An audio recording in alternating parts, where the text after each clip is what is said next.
The sun was sinking behind the jagged hills, painting the small frontier town in fading gold. Dust swirled in the streets as townsfolk hurried to finish their business before nightfall. Laughter spilled from the saloon, boots clattered against the wooden boardwalk, and the sharp clang of a blacksmith's hammer echoed down the main road. Yet in the middle of all this noise, one figure moved quietly, as though she wanted the ground itself to swallow her. Maria kept her head low, the edge of her shawl drawn across her face. Every step felt heavy, as if the stares of strangers pressed against her shoulders. Whispers followed her wherever she went, some cruel, some curious. They said she was touched by fire, that once she had been beautiful, before the blaze. Now she hid what the flames had left behind. A veil, a scarf, a careful turn of the head, these were her armor. But armor was thin when sharpened words cut deeper than any knife. Two women paused outside the general store as Maria passed. One leaned close to the other, her voice low but meant to be heard. "That's her," she said, eyes narrowing. "The one from the farmstead. Lost it all. They say the fire marked her for life." The second woman shook her head with a mix of pity and disdain. Maria felt their gazes burn hotter than the sun, but she kept walking. She had learned silence was her only shield. She crossed the square, careful not to catch anyone's eye. But she noticed him. A tall man leaned against the hitching post, his hat tipped low, watching the crowd with the ease of someone used to standing apart. He wasn't laughing with the others or whispering behind his hand. His gaze followed her, not sharp, not cruel, but steady, as if he saw something more than the veil she wore. Maria's breath caught, and she turned quickly down a narrow lane. She hated the feeling of being noticed. Better to stay unseen, unheard, forgotten. Still, she could not shake the weight of that cowboy's eyes, calm and unhurried, like he was studying the stars instead of a woman scarred by fire. By the time she reached her small rented room at the edge of town, the lamps were being lit. She closed the door behind her and leaned against it, heart still pounding. The room was sparse, just a cot, a table, and a single cracked mirror she kept turned to the wall. The smell of wood smoke drifted through the shutters, and her hands trembled as she pulled the shawl from her face. Her scars, twisting like red rivers across her cheek and jaw, caught the lamplight. She touched them gently, not with pride, but with the weariness of someone who had lived too long with pain. "Don't look," she whispered to the empty room, the words more prayer than command. She said it often, don't look, don't see, don't remember. But memories always came, the night of the fire, the screams, the heat, the way the flames licked at the walls, taking everything she loved. She had survived, yes, but sometimes survival felt like another kind of curse. Outside, boots crunched on the dirt road. Maria's heart jumped. She peeked through the shutter and saw the cowboy from the square walking slowly, leading his horse. His steps were unhurried, his shoulders broad under the fading sky. She pulled back quickly, pressing her back against the wall. Why had he been looking at her? Why did his presence stir something she thought long dead? In the saloon, laughter roared louder and a fiddle struck up a tune. But Maria sat in silence, the shadow of the cowboy lingering in her mind. She didn't know it yet, but this man, this stranger, was about to change everything. The scars she begged others to ignore would soon become the very marks of her survival, and someone would see them not with disgust but with devotion. The night grew darker, and in that darkness Maria whispered again, "Don't look at my scars," yet far away in the square. Luke, the cowboy with the steady gaze, was already choosing to look, and to stay. The next morning the town was already alive with noise. Wagons rattled down the street. Men argued over cattle prices, and children ran barefoot through the dust. Maria kept to herself as always, her shawl pulled high and her steps quick. She carried a small basket, hoping to gather supplies from the market before the stairs grew too heavy. At the far end of the square, a group of men lounged outside the saloon. Their voices carried across the street. Rough laughter, crude remarks. Maria lowered her gaze, wishing to pass unseen. But one of them, a tall man with a scar across his own cheek, noticed her. He nudged his companions and pointed. Well, if it ain't the fire girl, he jeered. Still hiding behind that rag? Must be something awful under there. His friends chuckled, loud enough to draw attention. Maria's grip tightened on her basket. She kept walking, her steps quickening. The laughter behind her only grew. She wanted to disappear, to melt into the crowd. But before the men could throw another insult, a voice cut through the air. Calm, steady, but carrying weight. Leave her be. The cowboy from last night had stepped forward. Luke, though Maria did not yet know his name, stood between her and the jeering men. His hand rested loosely on his belt, near his holster, but he didn't reach for it. He didn't need to. The steel in his eyes was enough. The men shifted uncomfortably. One spat in the dust, muttering, "Ain't our fault she walks around looking like that." But when Luke didn't move, they looked away, grumbling as they pushed back into the saloon. Maria froze. Her breath caught in her chest. She hated scenes like this, hated being the center of attention even when someone defended her. She wished she could vanish. But when she looked up, the cowboy was watching her, not with pity, not with curiosity, but with quiet respect. "You all right, ma'am?" he asked. She nodded quickly, clutching her basket tighter. "Please," she whispered, her voice raw. "Don't look at me." For a moment, silence stretched between them. Then the cowboy tipped his hat, his gaze never wavering. "I see you," he said softly. "Not what others say. Just you." Her heart stumbled at his words. She didn't know what to say. She turned and hurried away, her shawl hiding her face once more. Behind her, Luke watched her go, not following, not pressing, but not turning away either. That night, Maria sat by her small window, the lamplight flickering. Her mind replayed the moment over and over. The way he had stood so firmly, the calm in his voice, the strange gentleness in his eyes. She whispered to herself again, as she always did, "Don't look at my scars." But now the words felt different, less like a shield and more like a plea she wasn't sure she wanted to keep making. Meanwhile, Luke sat outside the saloon, his horse tied nearby. He wasn't a man of many words, but he had seen pain before. He recognized it in Maria's hunched shoulders, in the way she flinched from the world. And something in him refused to let that pain stand unchallenged. He didn't know her story yet, but he knew enough. No one should face this world alone. The night deepened. Somewhere between her whispered fears and his steady silence, a thread had been tied. Neither of them knew how strong it would become. But it had begun, and it would hold. The days passed slowly, but Maria noticed something strange. Wherever she went, she seemed to cross paths with the cowboy. At first, she thought it was a chance. The town was small after all. But soon it felt like more than a coincidence. At the market, he was there, loading supplies into his saddlebag. At the blacksmith shop, he waited quietly while his horse's shoe was mended. At the churchyard, he leaned against the fence, hat in hand, as though paying respects. Always he gave her space. Always his eyes found hers, steady, calm, unafraid. Maria tried to ignore it. She told herself he would grow tired, that men like him didn't stay. But when the weight of the whispers grew too heavy, she remembered the way he had stood for her. The memory lingered, softening her walls in ways she didn't understand. One evening, the sky was streaked with red as the sun dipped low. Maria walked back from the well with a pail of water, her shawl clutched tightly around her. Ahead, she saw him again, leaning on a fence post, his horse grazing nearby. Her steps faltered. She wanted to turn back, but he spoke first. "Evening, ma'am." His voice carried warmth, not demand. She nodded, her hands trembling slightly on the pail handle. "Evening?" For a moment, silence stretched between them. The wind stirred the dust, carrying the faint scent of smoke from a nearby chimney. Finally, he stepped forward, careful not to close the distance too much. "Name's Luke," he said. "Been riding these parts a spell. You got a name?" Maria hesitated. Giving her name felt like handing away a piece of herself.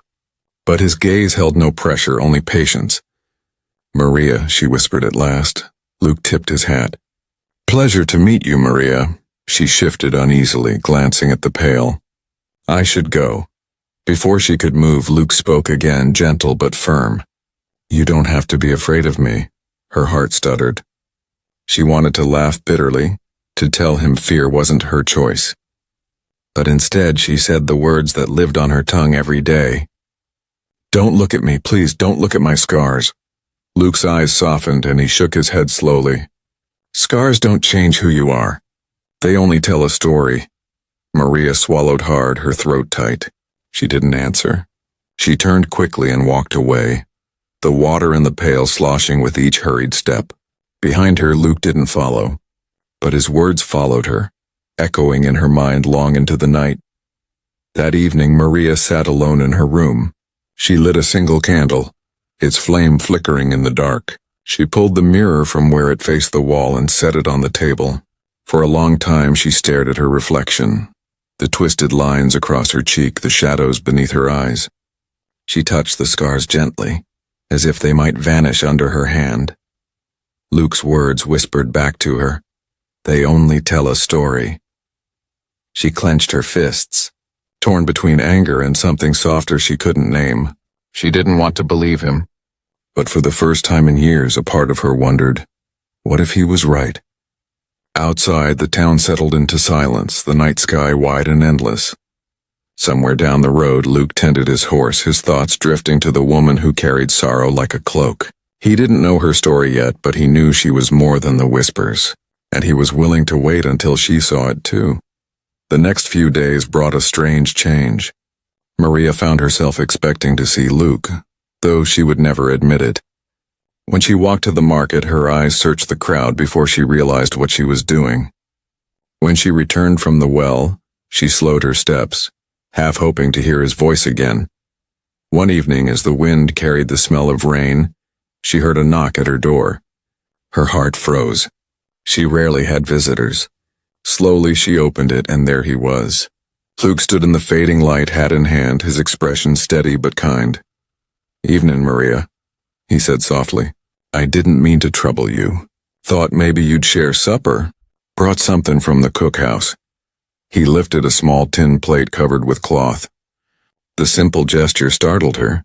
No one in town had offered her kindness in years. For a long moment she stared at him, her shawl clutched tightly at her neck. Then against every instinct she stepped aside. Inside, Luke set the plate on her table. The room was plain, but he didn't glance at the mirror turned to the wall, or at the cracks in the floor. He only looked at her.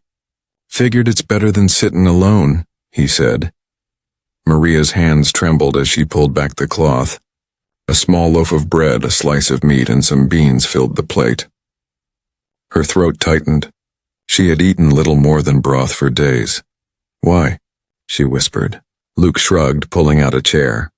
Seemed right. A meal doesn't cost much, but it's easier shared. They sat across from each other, the candlelight casting soft shadows on the walls. Maria ate carefully, as though each bite might vanish if she wasn't gentle. Luke spoke little, telling only a few stories about the trail, the long rides, the stubborn horses, the storms that came without warning. His voice was calm, carrying the weight of someone who had seen much and learned to endure. For the first time in a long while, Maria listened without fear. She even found herself smiling once, a small fleeting smile that vanished almost as quickly as it came. Luke noticed but said nothing. He let the silence rest easy between them. When the meal was finished, he rose and placed his hat back on his head. Thank you for letting me sit a while, he said. I'll be riding by again tomorrow if you don't mind. Maria's breath caught. Part of her wanted to say no, to close the door and keep her heart locked tight. But another part, a softer part she barely recognized, whispered, yes. She nodded once. Tomorrow. After he left, Maria sat alone at the table, staring at the empty plate. The candle flickered low, shadows climbing the walls. She pressed her hand to her cheek, to the scars she always hid. For the first time in years, the silence in her room felt less heavy. The next evening, Luke returned. And the evening after that. Each time he brought something small, a loaf of bread, a story, a quiet smile. Slowly, Maria's walls began to crack. She still wore her shawl, still whispered her prayer of "don't look at me," but the words grew weaker each time. Outside, the storm clouds gathered over the hills, lightning flickering in the distance. Trouble was coming to the town, though Maria did not yet know it. For now, all she knew was this: the cowboy had chosen to sit with her in the shadows, and the shadows no longer felt so dark. The storm broke the next day. Rain hammered the roofs. Thunder rolled across the plains, and the streets turned to rivers of mud. Most folks hurried indoors, but Maria's small window shook in the wind, and water dripped through the cracks in the wall. She wrapped herself in her shawl, heart tight with old fears. Fire had taken her home once, and though this was water, not flame, storms always pulled her back to that night. A knock came at her door, firm but not harsh. She froze, clutching the shawl tighter. Slowly, she opened it. Luke stood there, soaked through, water streaming from his hat brim. "Couldn't leave you in this alone," he said simply. Maria stepped aside without thinking. Luke entered, shaking the rain from his coat before hanging it by the door. His presence filled the room, steady as ever, but tonight something felt different. The storm raged outside, yet in here, she felt a strange calm. Luke set down a bundle he had carried beneath his coat, a small oil lamp and some dry bread wrapped in cloth. "Figured the storm might have shaken things loose in town," he said. He lit the lamp and warm light spilled across the walls. Maria sat on the edge of the cot, her hands folded tight. She tried not to stare at him, but she couldn't stop herself. His clothes were damp, his hair clung to his forehead, but his eyes were the same. Quiet, unwavering, as though no storm could move him. "Why?" she whispered, the same question she had asked before. Luke looked at her, his expression soft. "Because no one ought to face the dark alone." The words pierced something deep inside her. She turned her face away, hiding the scars, though the shawl had slipped slightly in the lamplight. "You don't understand," she said, her voice breaking. "These scars, they're not just marks. They're reminders of everything I lost. People see them and turn away. They don't see me." Luke didn't answer right away. Instead, he pulled a chair closer and sat down across from her. His eyes never left hers. "Maria," he said slowly, "I've seen worse than scars. I've seen men broken in spirit and women left behind with nothing but sorrow. Scars don't make you less. They mean you lived through something that should have ended you, and you're still here." Her breath shook. She wanted to believe him, but years of whispers and cruel stares clung to her like chains. Tears stung her eyes, and she buried her face in her hands. "Don't look at me," she begged again. "Please." Luke leaned forward, his voice low and steady. "I don't see what you think I see. I see a woman who's stronger than the fire that tried to take her. That's what I see." The storm outside cracked with thunder, but inside the room silence stretched heavy and fragile. Maria lowered her hand slowly, the candlelight catching the lines across her skin. For the first time, she did not hide them completely. Luke's gaze met hers, steady as a promise, and in that moment she felt something shift. She turned away quickly, trembling, but the air between them had changed. She didn't thank him, not with words, but when he left later that night, she stood at the door longer than usual, watching him walk into the storm. And for the first time in years, Maria whispered something different into the darkness. Not "don't look at my scars," but a question she could barely admit even to herself. What if he's right? The storm raged on, but deep inside her heart, a tiny spark of hope began to glow. The storm passed by morning, leaving the town washed clean but heavy with mud. Puddles shimmered in the sun, and the air smelled of wet earth and wood smoke. Maria stepped out of her room with careful steps, her shawl pulled close. She expected to see people repairing roofs, hauling water, or sweeping porches. She did not expect to see Luke already waiting by the fence. He stood with his horse brushing mud from its flank.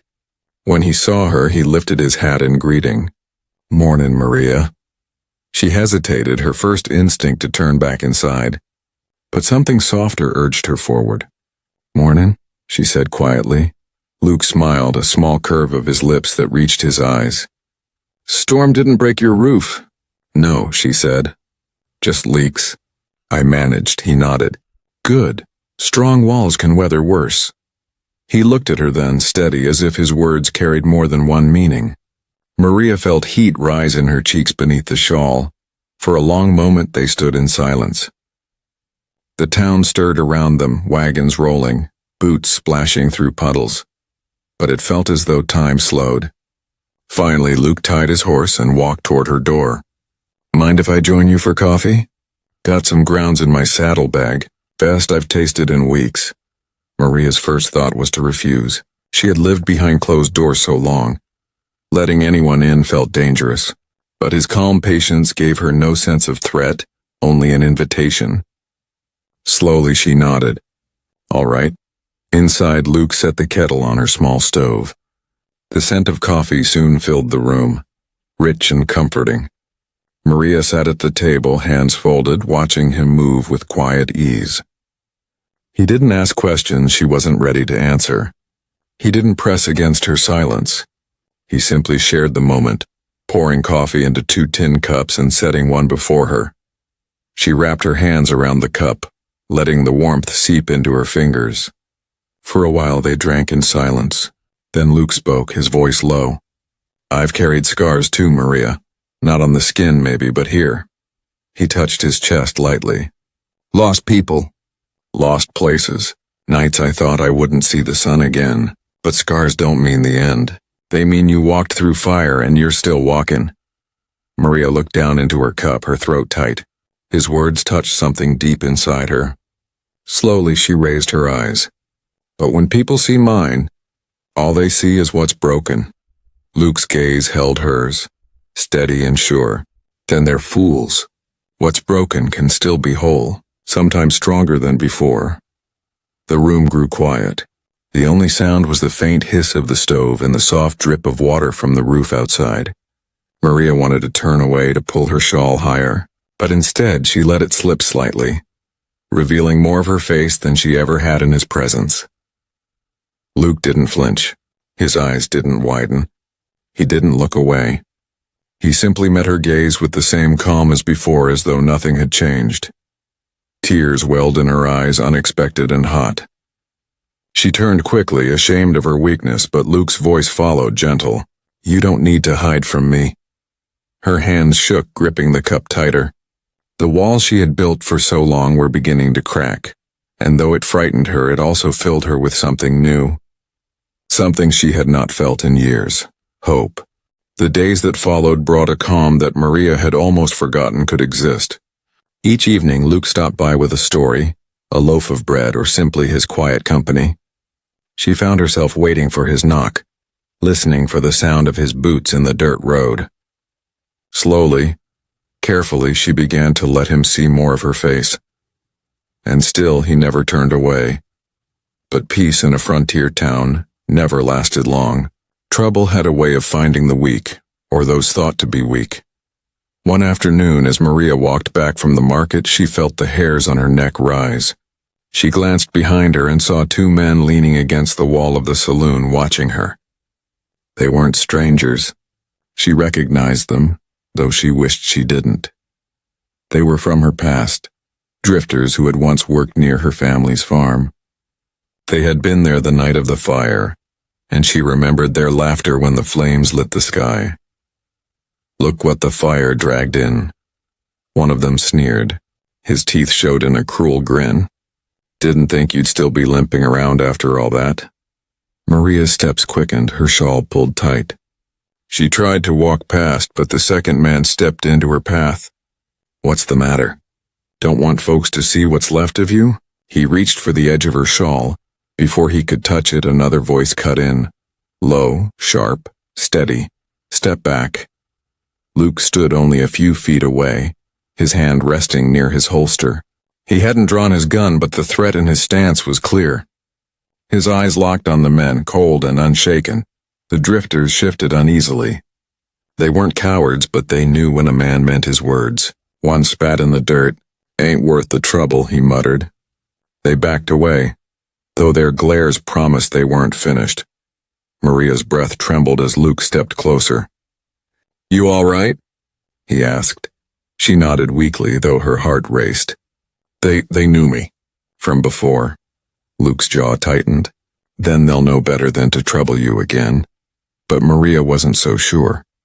Those men carried the same cruelty she had seen before, and she knew men like that didn't let go easily. Fear clawed at her chest, but when she looked at Luke, some of the fear eased. That evening they sat together again, a candle flickering between them. Maria spoke for the first time about her past, not everything, but pieces.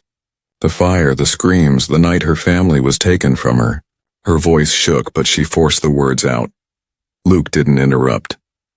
He didn't pity her. He simply listened, his eyes steady on hers. When she fell silent, he said softly, "That fire tried to take everything. But it didn't take you. That means you still got something worth living for."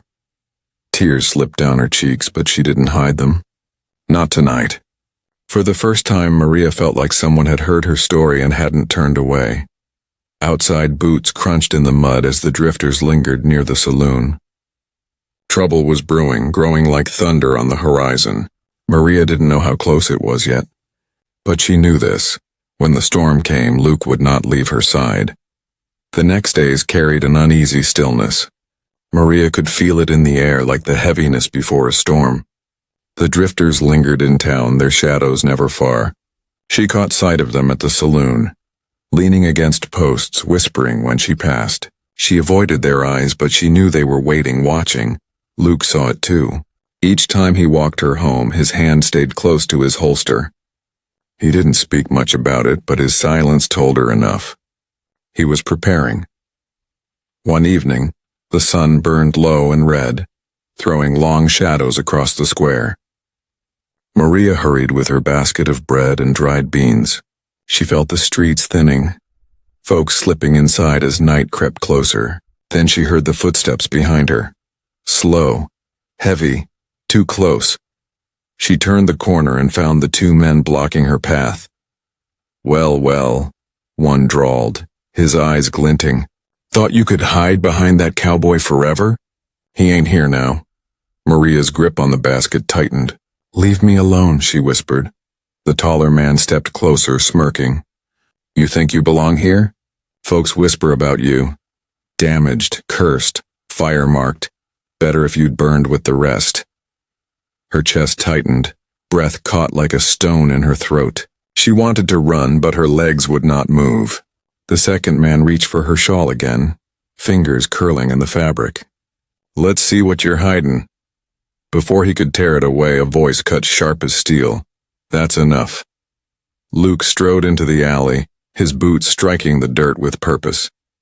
His hand rested steady on his revolver, though he hadn't drawn it yet. His eyes locked on the men, hard as the mountains. "Step back," he ordered. The taller drifter sneered. "Or what, you'll defend her like she's worth something?" Luke didn't blink. "She is." Silence fell heavily. The words hung in the air, ringing louder than any gunshot. The men shifted, caught off guard. Then anger flared.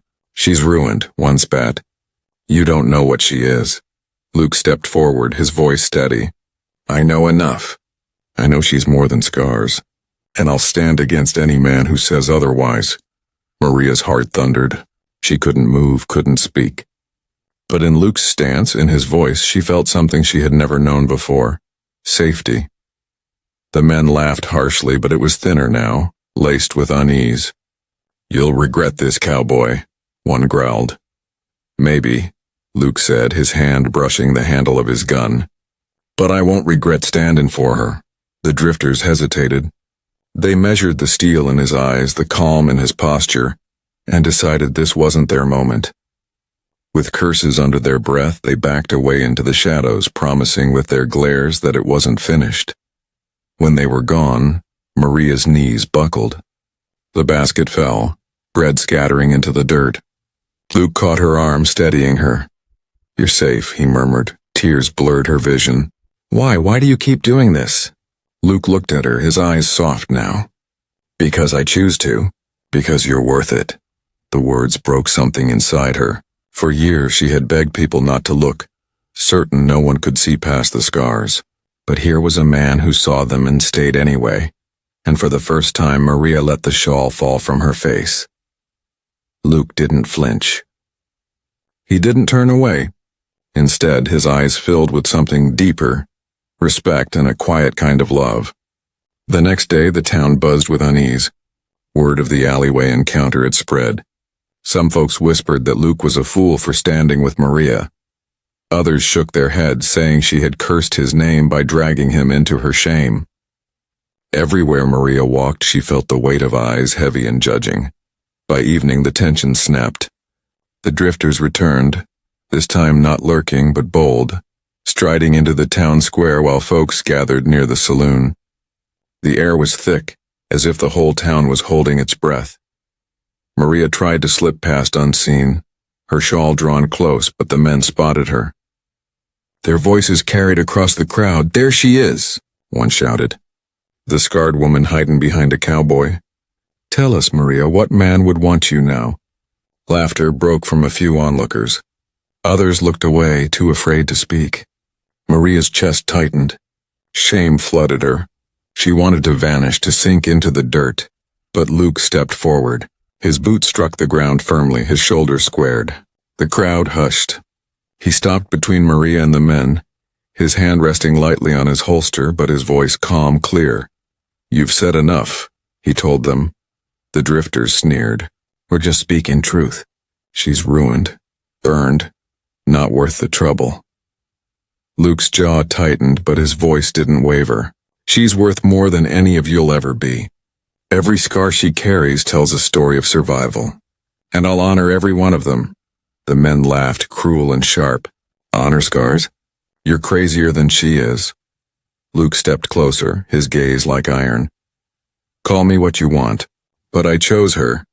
Every scar, every memory, every piece of her past, I choose all of it." The words cut through the square like thunder. The crowd fell silent. Even the drifters faltered, thrown off by his certainty. Maria's breath caught, her heart pounding. She wanted to tell him to stop, to protect him from the weight of her shame, but her voice failed her. She could only stand, trembling, as Luke turned toward her. He reached gently for her shawl. For a moment she resisted, but his eyes held hers, steady and unafraid. Slowly he lowered the fabric, revealing the scars the fire had left. The crowd gasped. Some looked away. Others stared. Luke didn't flinch. Instead, he lifted his hand and touched her cheek softly.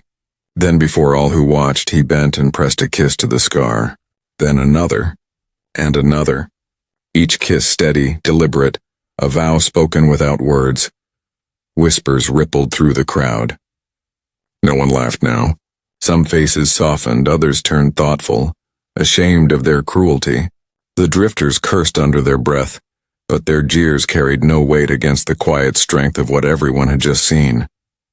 Luke straightened, his arm firm around Maria's shoulders. His voice rang clear across the square. "I choose her, forever." Maria's tears flowed freely. For so long she had begged others not to look, certain her scars made her unworthy. But here, under the eyes of the town, a man had seen them and kissed them and called them his, and in that moment her chains began to fall. The town was quiet after Luke's vow. No one dared mock, no one dared laugh.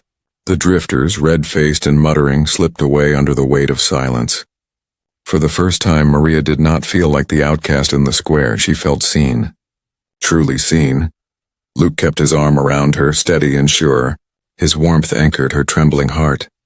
The crowd slowly began to disperse, yet the memory of what they had witnessed lingered heavily in the air. Some townsfolk bowed their heads as they passed, ashamed of the cruel whispers they had once spread. Others offered small nods of respect, silent gestures that spoke louder than words. Maria leaned against Luke, her breath unsteady. She whispered so only he could hear, "Why would you do this for me?